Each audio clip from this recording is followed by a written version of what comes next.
descubierto el sepulcro de Santiago entre la Alta Edad Media y una parte de la Baja, la península ibérica está, en su mayoría, gobernada por los musulmanes. Solo el norte más próximo a la costa es la ruta por la que los cristianos pueden caminar sin miedo.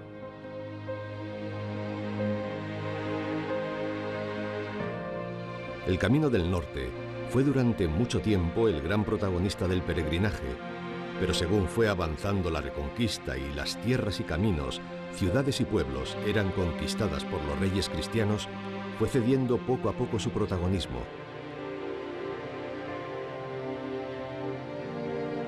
En nuestro recorrido de hoy seguiremos ese camino que en buena parte bordea el mar, aunque de vez en cuando visita el interior de estas tierras camineras para contemplar mugas y términos cargados de historia o descubrir lugares imposibles donde todo es posible.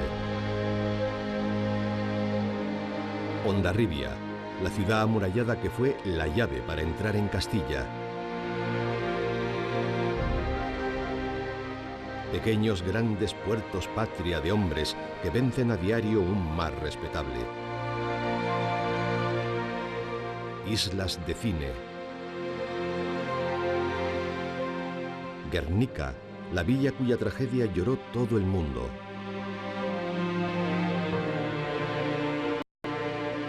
Castro Urdiales, una ciudad fundada por los romanos, de la que ya da cuenta Plinio.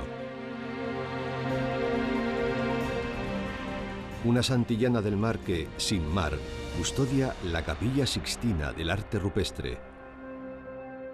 Liébana, donde el tiempo parece detenerse.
En el agua no existen los idiomas, pero un río puede separar dos países como lo hace el Bidasoa, frontera natural entre Francia y España, con Hendaya a un lado y al otro Irún. Al cruzarlo, los peregrinos no solo cambiaban de país, sino también de perspectiva. Ya pisaban Guipúzcoa y a partir de ahí, Compostela y la tumba del apóstol estaban a menos de 700 kilómetros.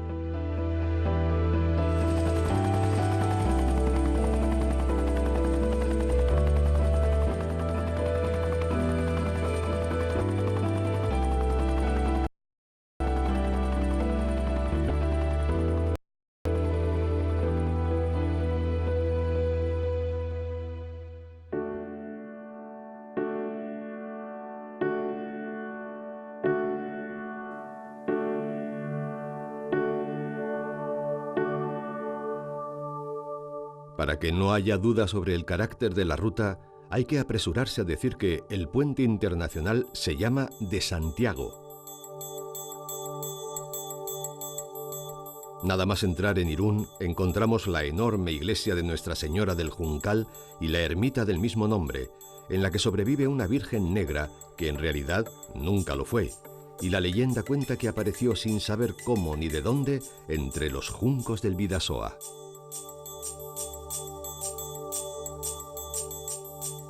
La llegada a la antigua villa medieval de Fuenterrabía u Hondarribia, considerada en tiempos, debido a su posición estratégica, la llave para entrar a Castilla, está anunciada por la visión de sus murallas y su bahía.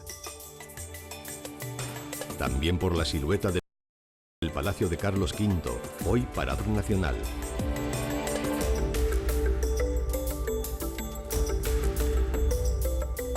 Entrando a la ciudad por la Puerta de Santa María, nos abrimos paso hacia la calle Mayor y el Casco Viejo.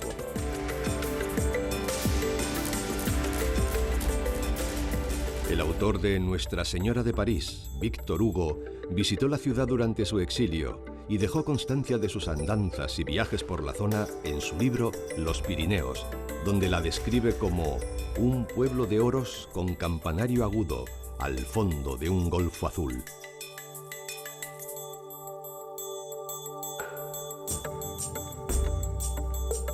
Dirección Donostia, pasamos ante el santuario de Guadalupe, del que son devotos los marineros, que dan por buena la leyenda de que su Virgen gótica, del siglo XV, fue el antiguo mascarón de proa de algún navío hundido, antes de que la encontrasen unos pastores alertados por la luz cegadora que emitía. Luego, toca ascender al Heizkibel. El monte es una joya geológica desconocida, pero que no pasa desapercibida en cuanto se la intuye. El peregrino o peregrina tal vez esté interesado en saber los más de 4.000 millones de años que tiene la tierra que pisa.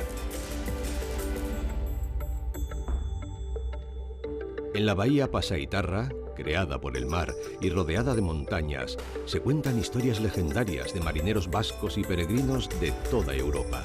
Es un puerto que tiene una historia bastante interesante porque era el puerto de los grandes galeones, sobre todo de aquellos que partían de aquí a Terranova, tanto a pescar bacalao como a cazar ballenas, y esos grandes galeones se construían aquí, sobre todo aquí, ¿no?, en Pasaia. Y este espacio es Albaola, es la factoría de la cultura marítima, así la llamamos, Itsas Kulturfaktoria en euskera, y es un lugar donde lo que hacemos es recuperar ese pasado.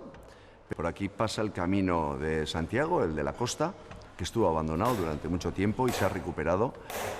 Y bueno, es un camino que está obviamente asociado con la navegación porque aquí venían barcos del norte de Europa principalmente, venían barcos de muchos lugares que traían peregrinos y bueno, algunos venían aquí directamente y hacían el resto del camino caminando, otros directamente iban a Santiago por mar. Hay muchas leyendas de los monjes celtas de los siglos VI, VII, que navegaban desde Irlanda, desde Bretaña, que venían aquí. Yo lo que creo es que en el pasado seguramente la navegación hacia Santiago sería probablemente un medio privilegiado. No todo el mundo podría pagárselo, pero desde luego era lo más rápido, era lo más seguro, porque estamos hablando de épocas en las que hacer el camino no era una cosa muy segura.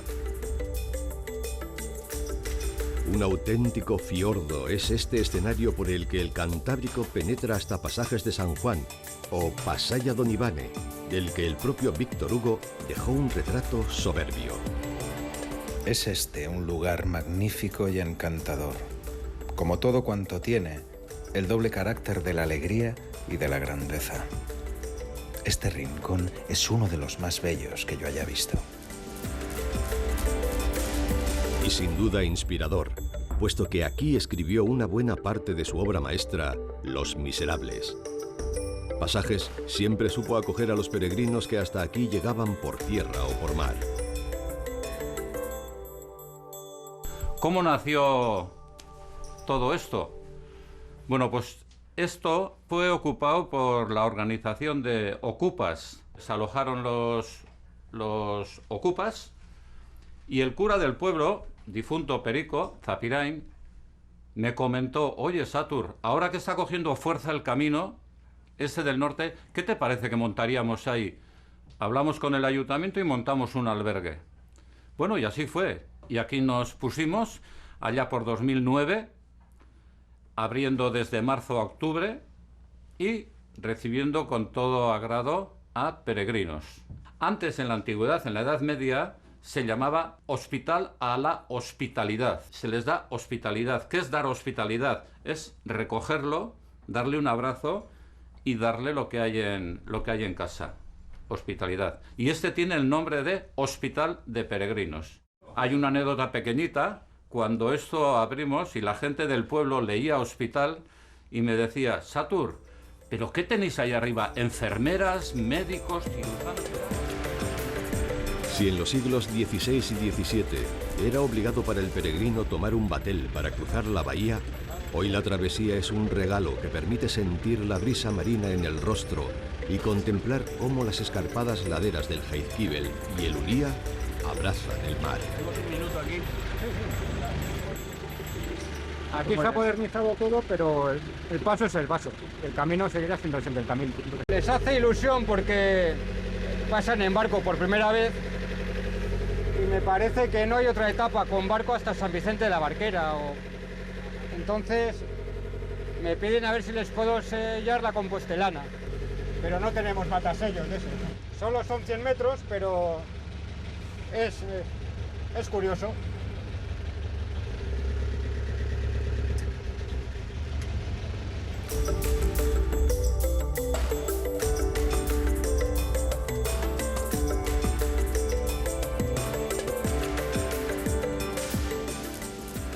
Al otro lado de la bahía, Pasai de San Pedro conserva sus rasgos marineros, sobre todo en el caserío que se levanta frente al muelle. En sus angostas calles se encuentra el peregrino con la iglesia de San Pedro, levantada en el siglo XV gracias al dinero de sus pescadores.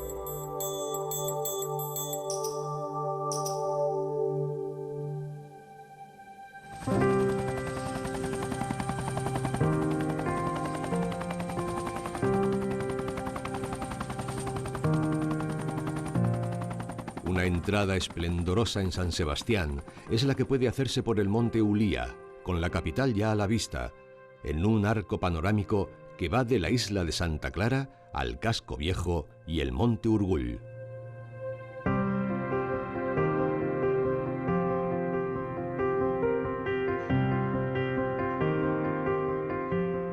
Las primeras noticias de Donostia provienen del siglo XI y se refieren a un monasterio que ocupó el lugar que se había usado como punto de observación del paso de las ballenas.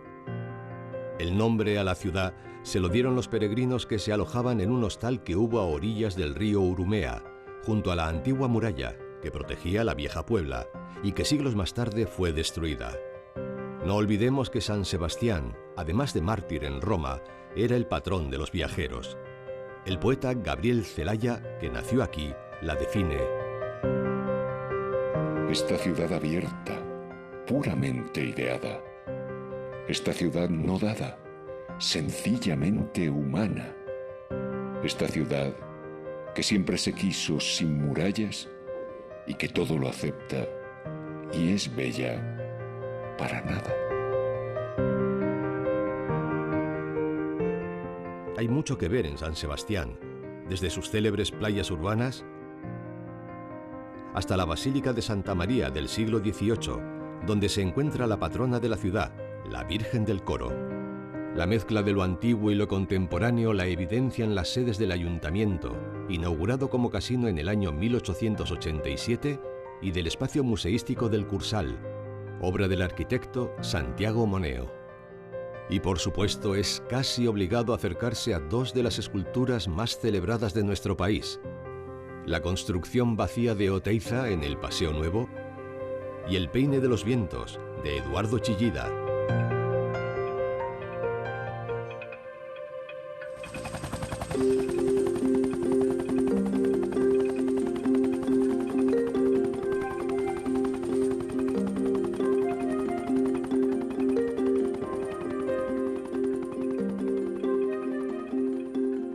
Orio, puerto pesquero famoso por sus traineras, contaba en el siglo XVI con un convento de trinitarios llamados Amparadores de Peregrinos, tal vez porque los reyes católicos habían dejado ese paso exento del pago de un maravedí por alojamiento.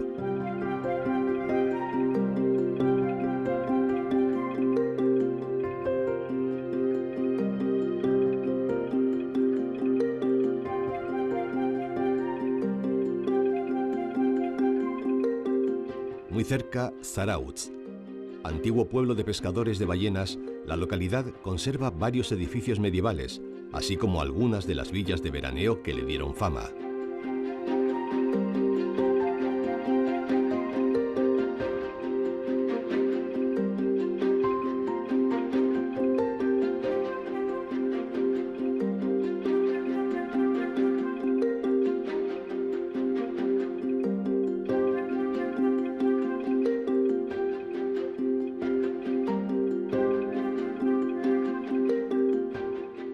Al lado, Guetaria, la patria chica de Juan Sebastián Elcano, el primer marino en dar la vuelta al mundo.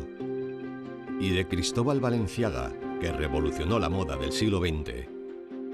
El monte de San Antón, conocido por su forma peculiar con el nombre de Ratón de Guetaria. Es, gracias a su ubicación geográfica, una atalaya desde la que divisar a los enemigos y avistar el paso de las ballenas. Guetaria fue y es un hito del Camino de la Costa, pues contó en tiempos con 2 hospitales.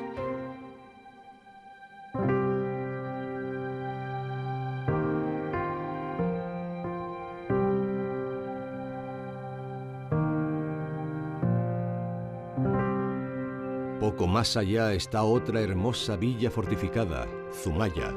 Situada en la desembocadura del río Urola, ofrece notables vestigios jacobeos, como la ermita de Santiago, situada junto a la playa y vecina del Museo del pintor Ignacio Zuloaga, nacido en Éibar, que alberga cuadros suyos de Goya, El Greco o Zurbarán.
El siguiente pueblo de este camino del norte, Deva, se dice que fue fundado por balleneros que abandonaron la pesca para dedicarse al comercio de lanas y otros menesteres que enriquecieron su puerto.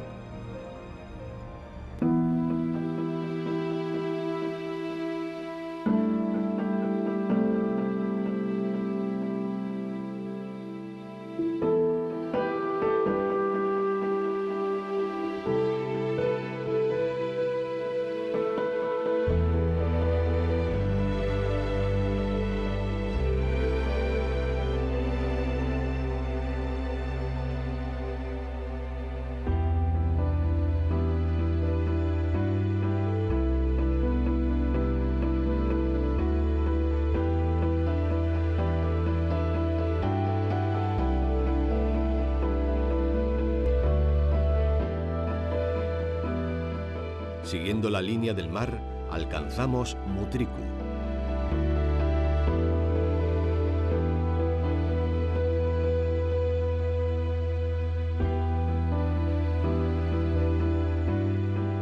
Ondarroa, en la desembocadura del río Artibay, ya es Vizcaya. Pueblo de historia medieval y marinera, sus calles estrechas y empinadas, amontonadas sobre la ladera, y su puente viejo son testigos de su recia personalidad.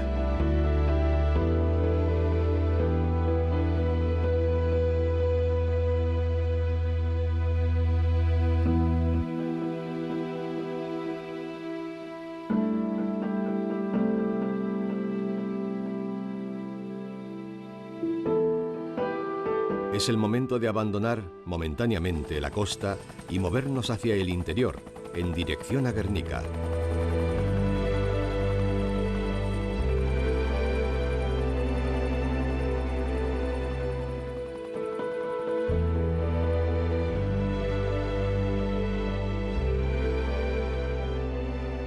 pasamos por Marquina Xemein, con la iglesia de Andramari, del siglo XVI, uno de los monumentos religiosos de mayores dimensiones del País Vasco.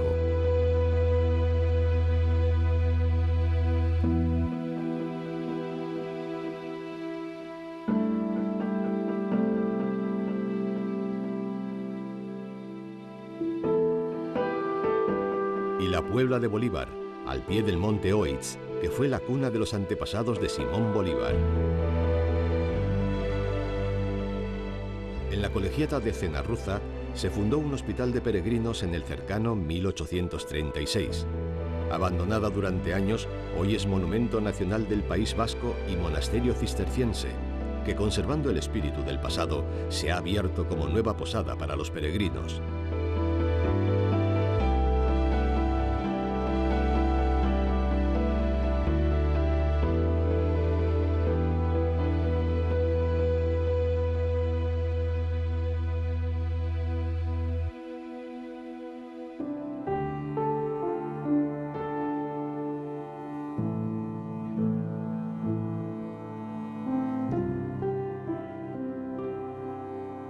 Se impone regresar a la costa para alcanzar la isla de Gastelugache, en Bermeo, donde hubo un hospicio para peregrinos y hay ciertas marcas con forma de huella distribuidas en diferentes puntos que la leyenda dice que son algunas de las pisadas que dejó el propio Juan el Bautista cuando al pasar por el litoral quiso tocar tierra en aquel sitio.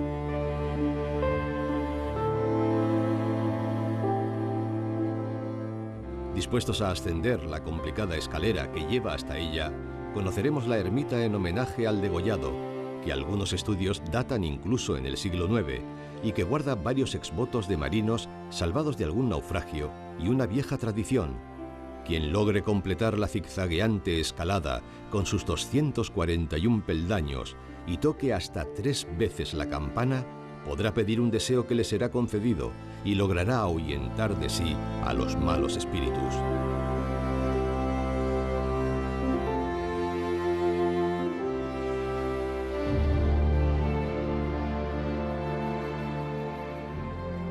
Hoy en día se ha hecho conocido mundialmente por ser el escenario natural donde se rodaron algunos episodios de la serie Juego de Tronos, en la que se convertía en la fortaleza Rocadragón.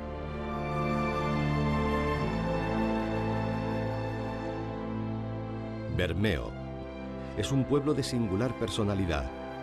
Sus marineros han surcado todos los mares conocidos, llevando su nombre hasta los últimos confines.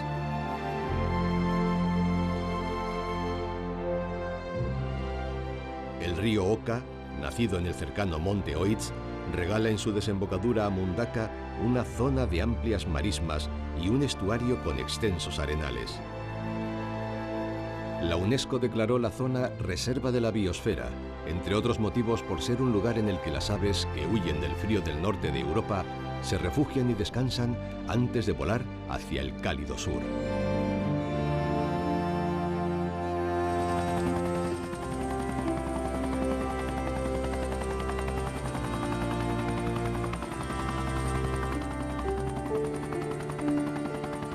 Tristemente famosa por el bombardeo salvaje que sufrió durante la Guerra Civil, Guernica, fundada en 1366 por Don Tello, hermanastro de Pedro I el Cruel, rey de Castilla, solo conserva el patrimonio histórico, artístico y jacobeo que dejaron en pie las explosiones.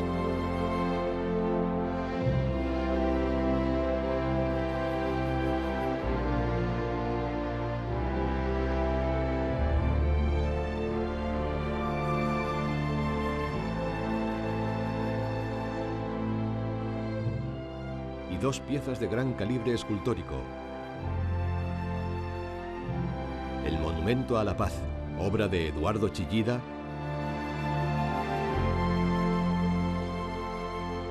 y la llamada Gran Imagen en su refugio, de Henry Moore.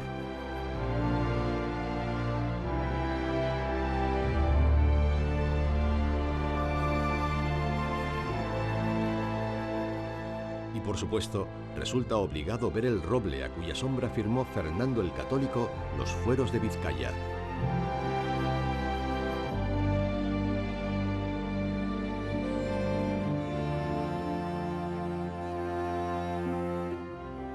lo han sucedido otros a lo largo de los tiempos con la esperanza de ser dignos de versos, como los que les dedicó Tirso de Molina. El árbol de Guernica ha conservado la antigüedad que ilustra a sus señores, sin que tiranos le hayan deshojado, ni haga sombra a confesos ni a traidores.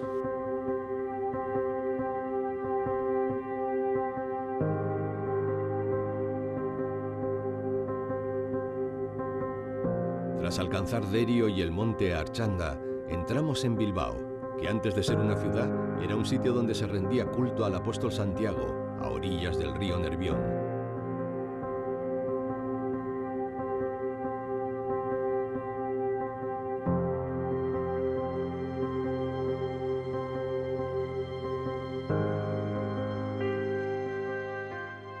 La futura gran capital creció en la Edad Media, cuando era un asentamiento de mercaderes. Que los peregrinos usaran un viejo puente que vadeaba la ría hizo que ésta se convirtiese en un importante puerto de entrada y salida para el comercio.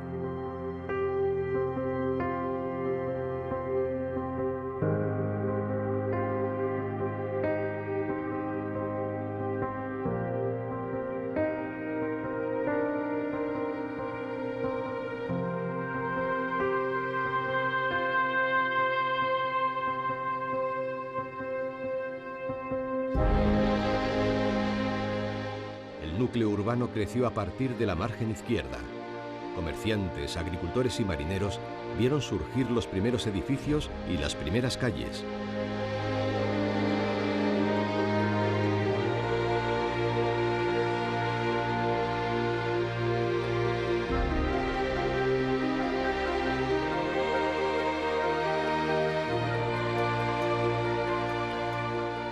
El mundo entero es un Bilbao más grande, escribiría Miguel de Unamuno, hijo notable de la orgullosa población, que imprime su personalidad incluso a sus ciudadanos más disidentes, como el poeta Blas de Otero, que si en algunos de sus versos dijo que había nacido en una ciudad de monte y piedra, con la mejilla manchada por la más burda hipocresía, en otros tuvo que reconocer que solo ella podía dar sentido a sus pasos sobre la tierra.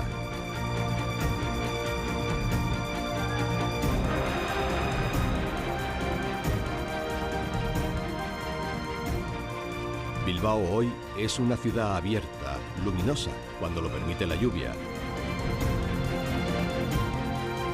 cuyo símbolo más internacional es el Museo Guggenheim.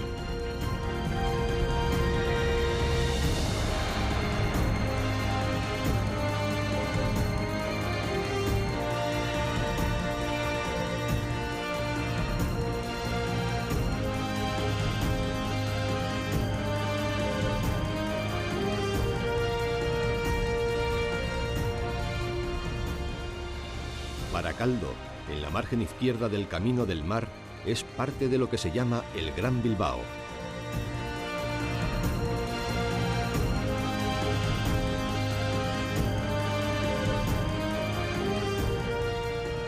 A su lado, Sestao es el otro gran foco industrial de la zona. Y Portugalete, antigua villa medieval amurallada que al parecer causó la admiración de los reyes católicos cuando pasaron por ella. Hoy tiene como símbolo su famoso puente colgante, que fue el primero de su clase en el mundo, y guarda en la iglesia de Santa María del siglo XIV una imagen de Santiago Matamoros en la batalla de Clavijo.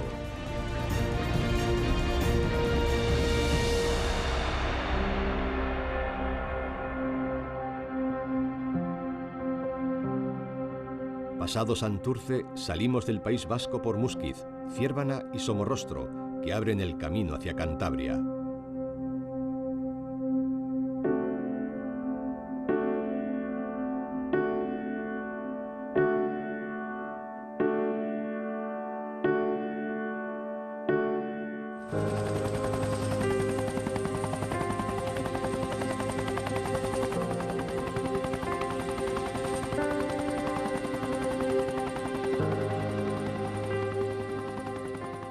Castrourdiales fue un asentamiento prehistórico, donde los romanos fundaron después una ciudad y un puerto, que con el tiempo, poblado de pescadores, se convirtió en lugar de paso obligado para los peregrinos. Su iglesia gótica de Santa María de la Asunción del siglo XIII se alza sobre un acantilado al lado de su castillo, uno de los pocos que quedan en la región.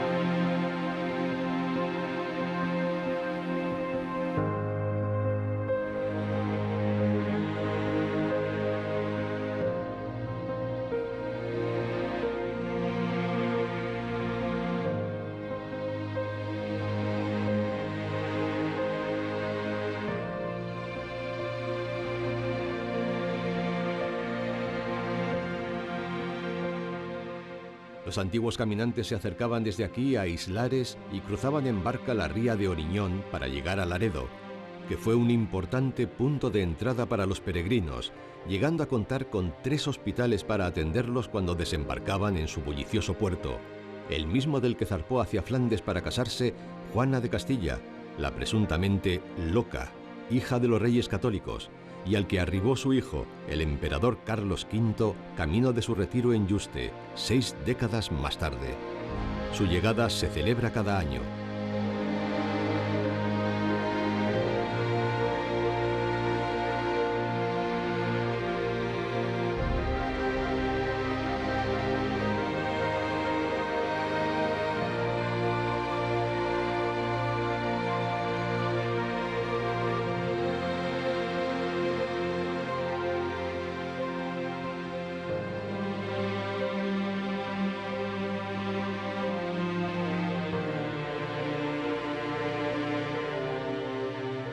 Colindres, en la desembocadura del río Asón, donde se dice que se armaron para el viaje de Cristóbal Colón, la Pinta y quizás la Santa María.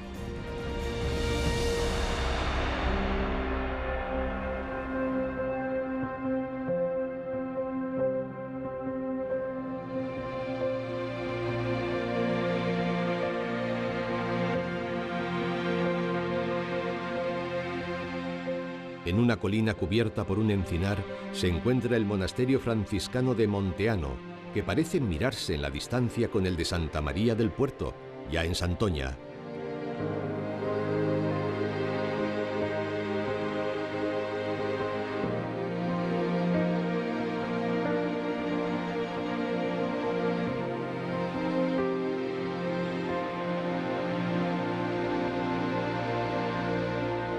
En esta localidad, situada a los pies del monte Buciero y donde hubo también un hospital de peregrinos, fue muy importante el monasterio benedictino de Santa María del Puerto, que llegó a controlar gran parte de las instituciones religiosas de la zona y del que sobreviven su hermosa iglesia románica y en su interior una imagen gótica de la Virgen, que se supone que fue llevada a América en el viaje del descubrimiento.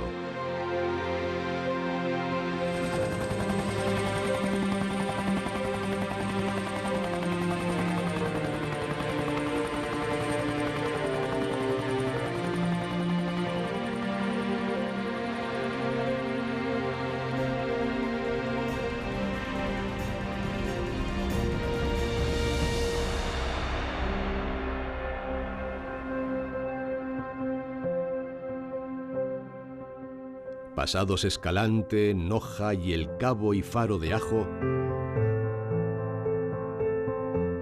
Somo nos permite atisbar, al otro lado de la bahía, la ciudad de Santander.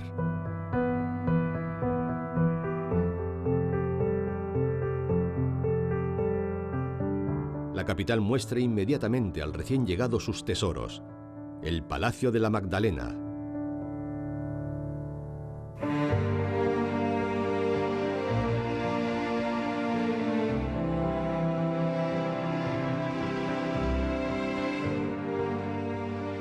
el Gran Casino del Sardinero y el Hotel Real, la Catedral de Santa María de la Asunción,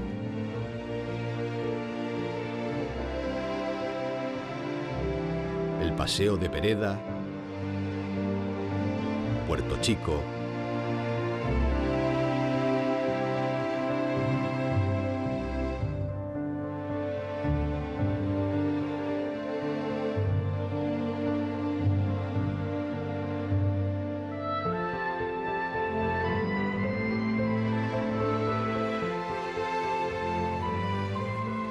y pronto dan ganas de hacer lo que hacían los peregrinos del pasado, tomarse con calma la ciudad. Cuando el sol por Mogro ya declina, desde su pico abárcase en eclipse la tristeza del mar santanderina.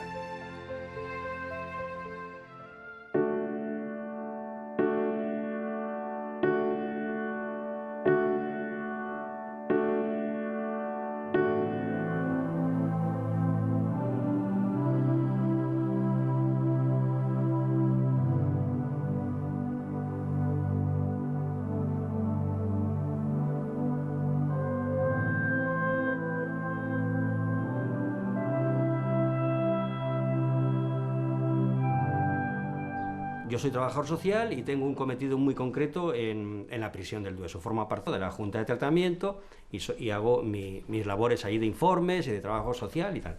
Hace más de 35 años generamos como intuitivamente un programa que no sabíamos ni cómo se llamaba el programa ni en qué iba a resultar. La persona que está ayudando a los demás descubre que tiene valores que él desconoce. Entonces, cuando una persona, a través de un esfuerzo y un trabajo hacia los demás, descubre que tiene valores, pues es una posibilidad de perdonarse por su delito y de incorporarse a la vida del ciudadano con otra actitud y otro pensamiento prosocial, ¿no? También es verdad que hay un pilar fundamental en el albergue, que es Ernesto Bustio. Ernesto Bustio, Güemes, segunda.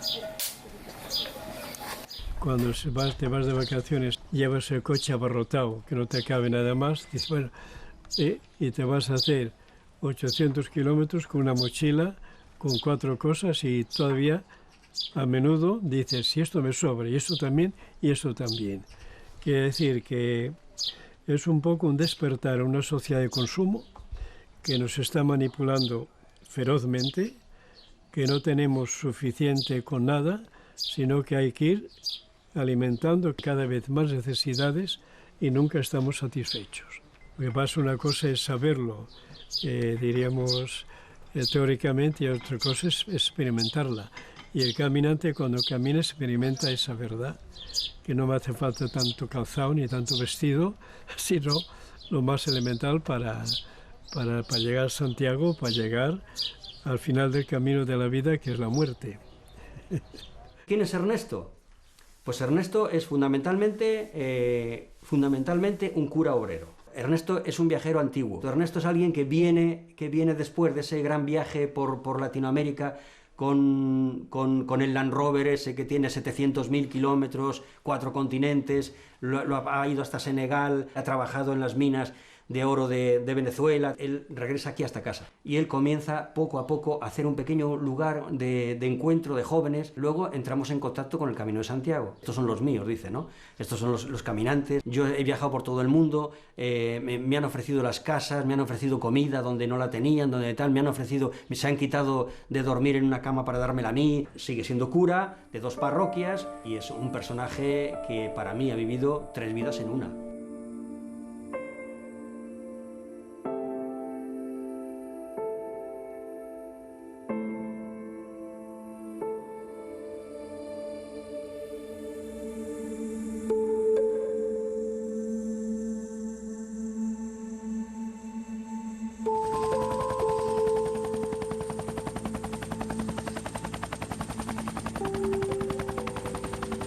Seguimos por paisajes majestuosos que constituían una ruta peligrosa para los peregrinos, pero que son hoy un regalo para los sentidos.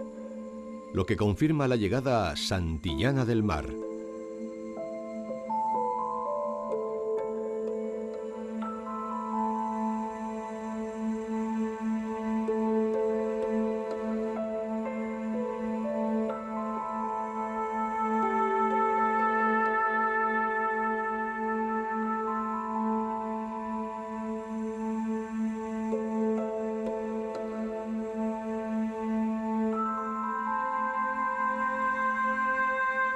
Aquí encontramos la colegiata de Santa Juliana, de la que surge por contracción el nombre de la localidad.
que ha dado fama mundial a la bella Santillana del Mar es que en ella está la cueva de Altamira, lo que se ha llamado la Capilla Sixtina del arte rupestre.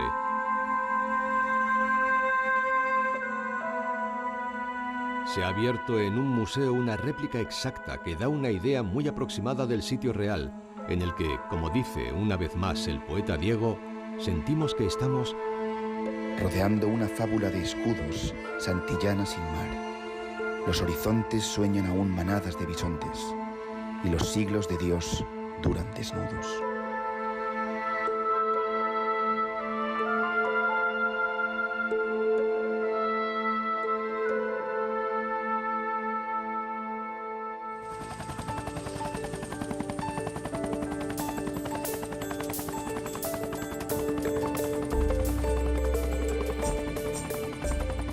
Agotando ya las últimas etapas de nuestro paso por Cantabria, llegamos ahora a Comillas, conocida con el sobrenombre popular de la Villa de los Arzobispos por la cantidad de personalidades eclesiásticas surgida de su antigua universidad pontificia.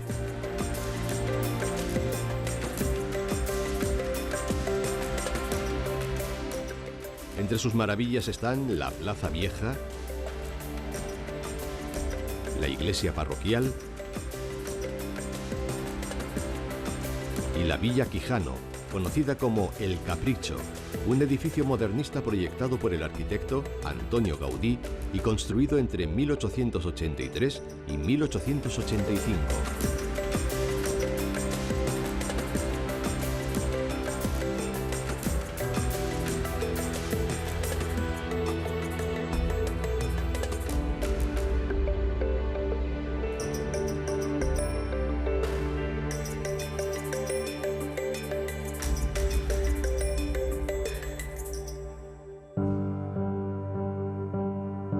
Llegamos ahora a San Vicente de la Barquera, que según nuestro poeta vive en equilibrio entre la vela, la muerte y el sueño.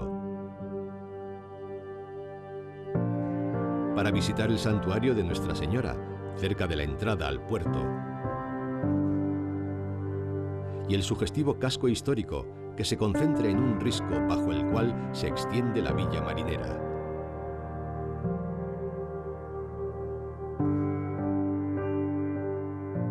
San Vicente de la Barquera fue un puerto clave para la corona castellana y un punto de desembarco de numerosos peregrinos, acogidos por los muchos hospitales con los que contaba por aquel entonces.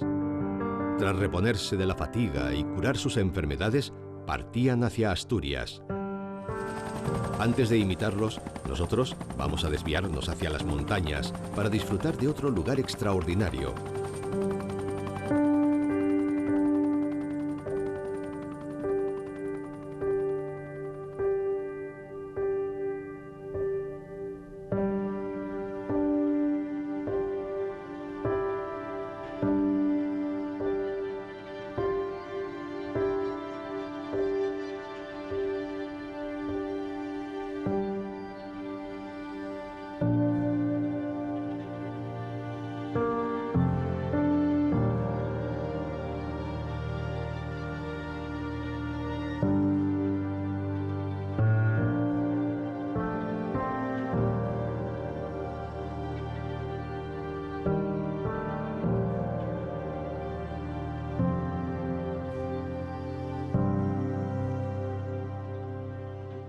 El monasterio de Santo Toribio de Liébana, casi escondido entre los árboles del monte de la Biorna, final de etapa para muchos peregrinos a lo largo de los siglos.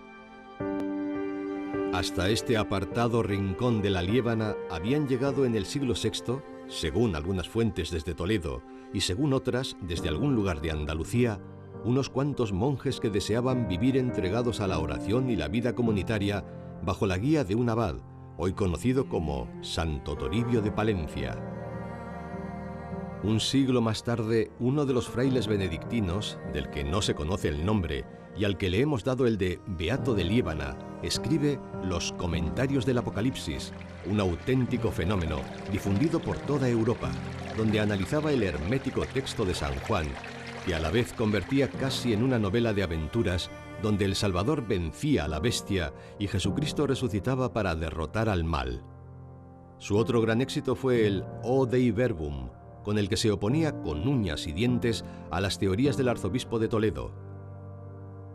Al hacerle frente, se convirtió en el primer ideólogo de la Reconquista y, de paso, en pionero al reivindicar la figura del apóstol Santiago como guía del cristianismo y ayuda divina para sus ejércitos. 3 décadas más tarde, en el año 813, se descubrió el sepulcro del santo en Compostela.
Mira, y Antonio haciendo foto aquí en...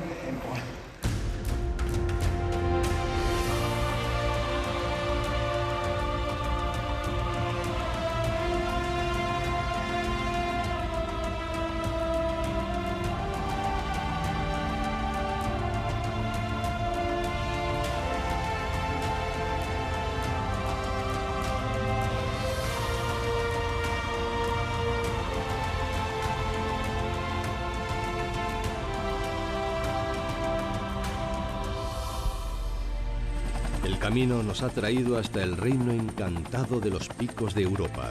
300 millones de años han sido necesarios para que estas montañas presenten su actual topografía. Para los celtas, este Mons Vindius, el Monte Blanco, era un dios que hizo invencibles a astures y cántabros. Un autor anónimo escribía en el año 1913: «La tierra no vive sin un alma que la sepa vivir».